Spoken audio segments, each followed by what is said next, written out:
नमस्कार.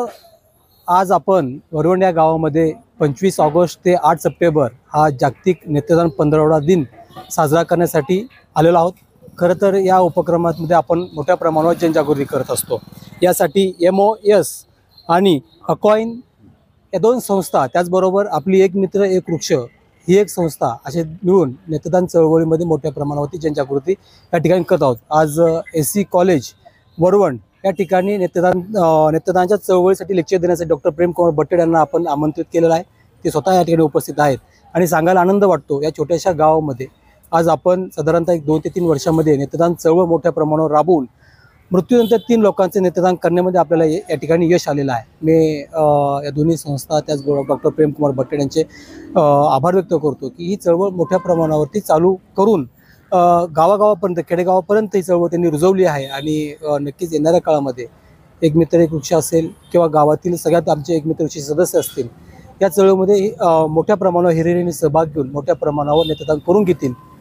धन्यवाद. सगळ्या नेत्रदानाबद्दल बोलूया. नेत्रदान करणं हे फार महत्त्वाचं काम आहे. Everybody knows about the organ donation also.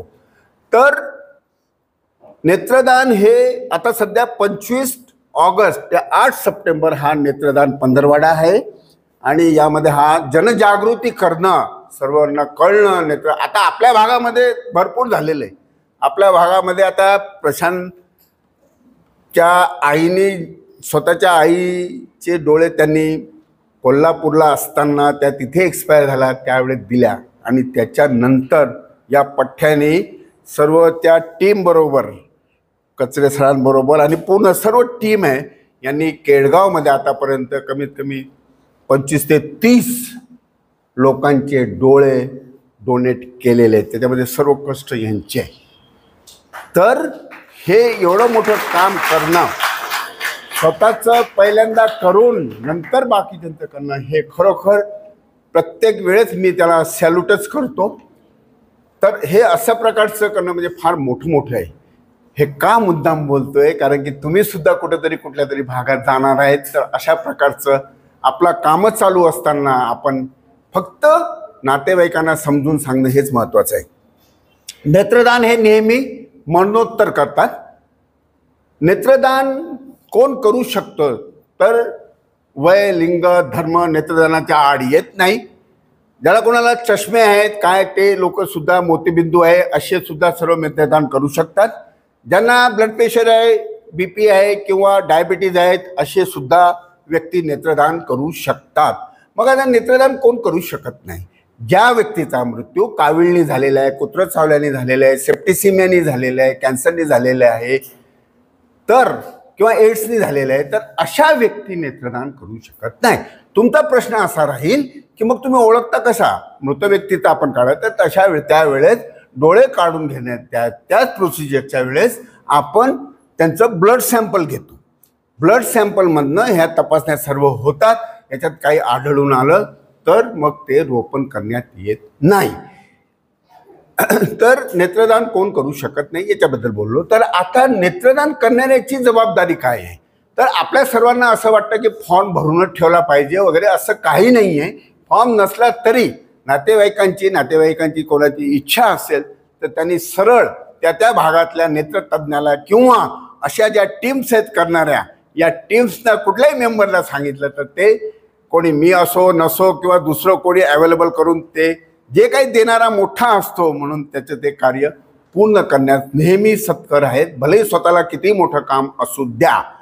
तर त्याची जबाबदारी काय आहे? ज्यांनी नेत्रदान करतोय त्याची जबाबदारी त्यांनी काय करायचं, सर्व ठिकाणी सर्वांना सांगून ठेवायचं, आपल्या फॅमिली डॉक्टरला सांगून ठेवायचं आणि जेणेकरून त्याचं ते पूर्ण होईल. नातेवाईकांची जबाबदारी काय? मृत व्यक्तीच्या नातेवाईकांची जबाबदारी काय? त्यांनी लगेच जवळच्या नेत्रतज्ञ किंवा नेत्रपिढीला फोनद्वारा कळवायचं की बाबा नेत्रदान करायचं आहे, मृत्यू किती झाला, किती वय होतं, काय होतं, हे सर्व गोष्टी तिथल्या डॉक्टरांना सांगायचं. आणि त्याप्रमाणे, कारण की नेत्रतज्ञाला सुद्धा स्वतःला तयारी करावी लागते. त्याचं ते सर्व इन्स्ट्रुमेंट्स ऑटोक्लेव्ह म्हणजे सर्व स्टराईल करून आणावं लागतं, म्हणून त्याला सुद्धा तासभर जातो त्याचा. परत व्हेकल किती लांब आहे वगैरे वगैरे ह्या गोष्टी म्हणून इन्फॉर्म करणं फार महत्त्वाचं आहे पहिलं.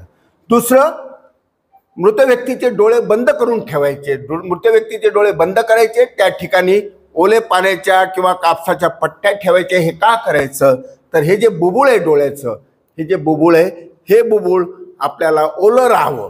हे जे बुबुळ आहे, हे बुबुळ नेहमी ओलं राहावं म्हणून पापत्या. नाही तर ओपन ठेवलं तर, आताच मी ड्राय आईज बद्दल बोललेलो आहे की डोळे उघडे असले की ड्राय होतात. हे तर असे उघडेच असले मृत व्यक्तीचे तर ते ड्राय होणार आणि ते बुबुळ काही कामी येणार नाही.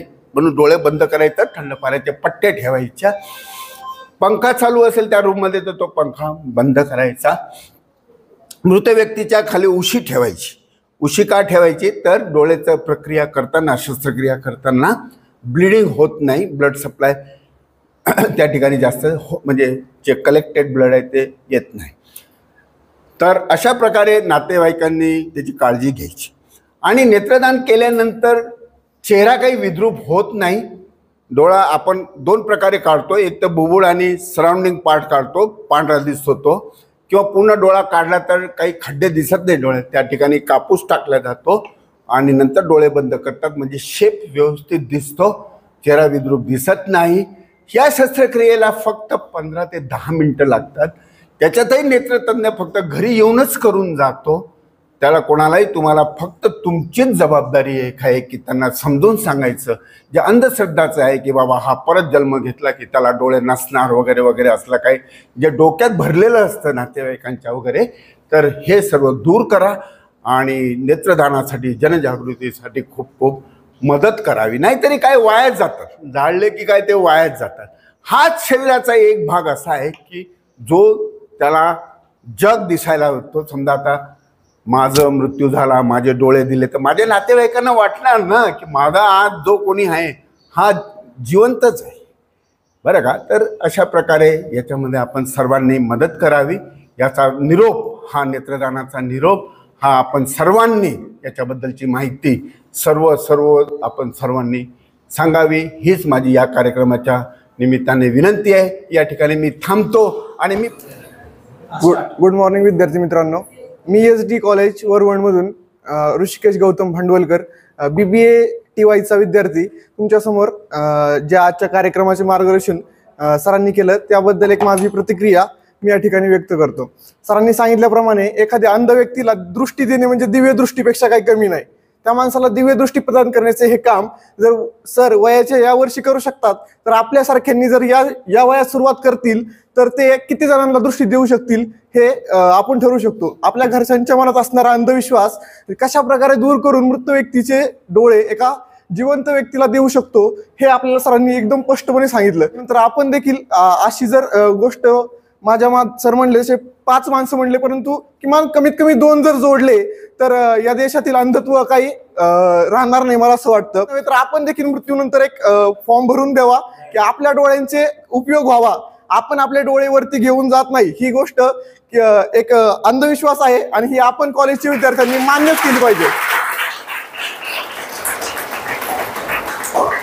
आपल्याला या सरांसारख्या व्यक्तिमत्वाची खूप गरज आहे की आपल्यातला अंधविश्वास दूर करून आपल्याला एक योग्य मार्गदर्शन सरांच्या माध्यमातून मिळालं.